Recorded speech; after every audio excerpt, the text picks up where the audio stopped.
And I'll finish it up because you're worth it, no matter who you are, and you're necessary for the process. Um, and It's not fun. Um, it's not right, and it may not even be reality, but it is our shared reality at the moment. Um, that you're forced to make a choice. You're forced to um, finish something that you started with just by taking your first breath, right? Uh, I'd like to say that there definitely is a living and nurturing, all loving energy that invites you in, that draws you in, if you're so inclined to do so, and that participates with a positivity. And I'm not refuting this. You know, a lot of people stand behind their academic prowess.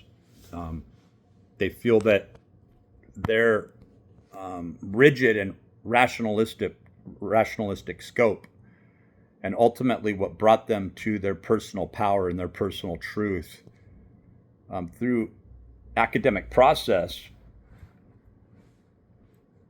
I've got my son's calling. Is something that they just let them know that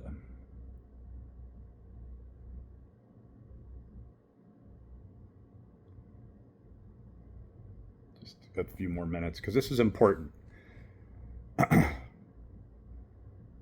And there's this reverence to whatever brought you food, whatever brought you housing, whatever made you feel valid, but really whatever caused all these other babies who were birthed out of a birth canal, just like you, who came through and by way of the same process as you, who were born in to a binding um, aspect, a binding process of a numeric valuation system where everything that was occurring in the field was contingent on other spherical bodies or entropies or entities, right, of energetics, right, that were differentiated from one another, right, that from a stoic sense, that was the way you were born. You were born into that crappy life with gang members and drug addicts and pedophiles, and whatever you make of it is that's your karma. That's kind of like what Cliff High says. I don't agree with that. Um, but what they'll do is, and when I say I'm not talking about the Pharisees. I'm talking about that tier that sits above them. And there's always a bigger fish, even though it seems like these these inquests, right, are coming from an etheric heavenly place or a hellish place, and that you are to give reverence to that next higher tier up. There's a tier beyond that, right? And there's been a lot of physics postulations, the block universe, the multiverse. These things all make sense, and they're essentially describing the same thing. And the only time that you're ever going to be able to make any sense out of these physics is to reintroduce again the arcane esoteric aspects of sort of an esoteric mathematics that definitely ties into a golden mean or phi or phi formulation, right? And gets into pi and other things that can be implemented, but you're just showing off, right? And that's the whole point to this, is that when it comes down to your soul and whether or not you really are a person, or if you're just sort of what they consider NPC players of manifestations of a demiurge, or however you want to explicitly go about evaluating this, right?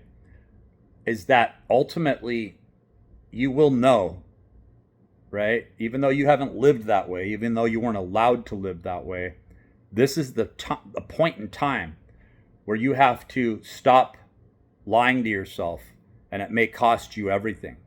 How important is your life, right? You have to ask yourself that.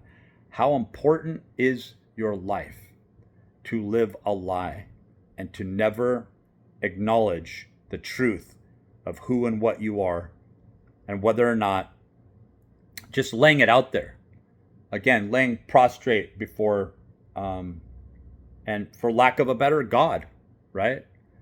And to say that a loving, um, perfected, and I don't mean that in a worldly sense, purified state of being is enough for me, or I must have the knowledge. I must be above all these other little babies who came out of the birth canal the same way as I did, and I must have the very finite feeling of being above them, of being smarter than them, of being more cruel than them. And then we have to ask ourselves if these conceptualizations of Ahura Mazda and Ahriman, of these very light and dark sources of energy, the demiurge, if you will, if there's any truth to this.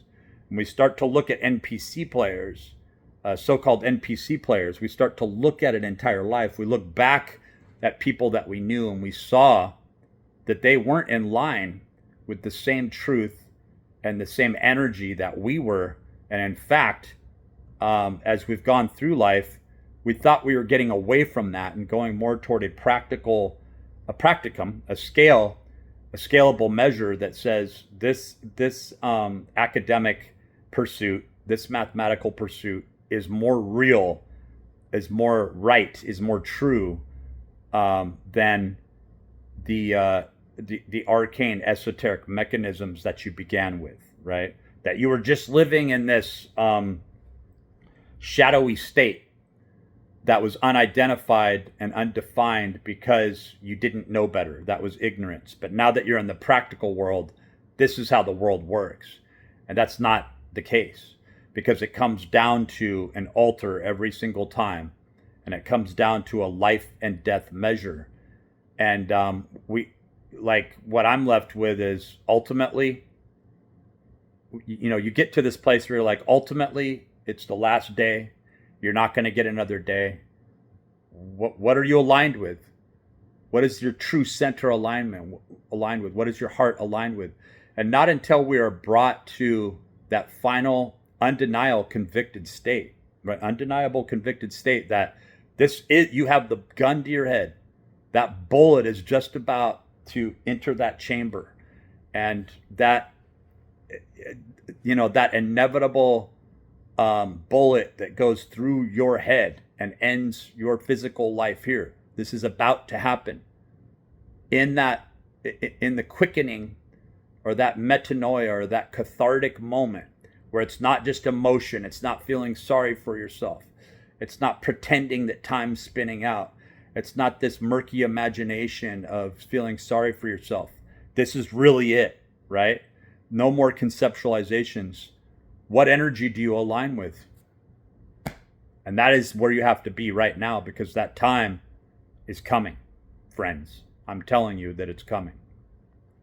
And I am not above anyone by saying this or by seeing this.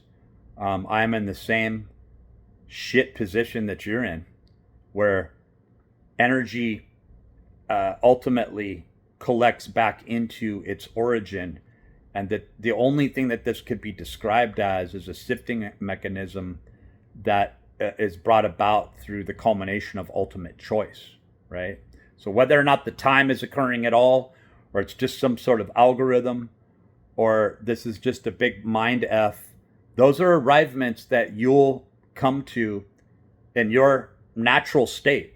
And when I say there's something very unnatural about nature, when I'm using nature in this way, in the terms of what I'm describing here, is it's the pure, true, natural reality that the source from which all things come from.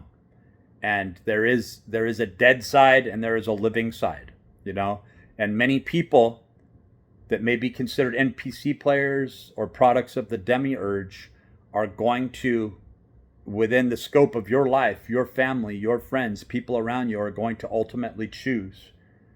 They'll be hard pressed.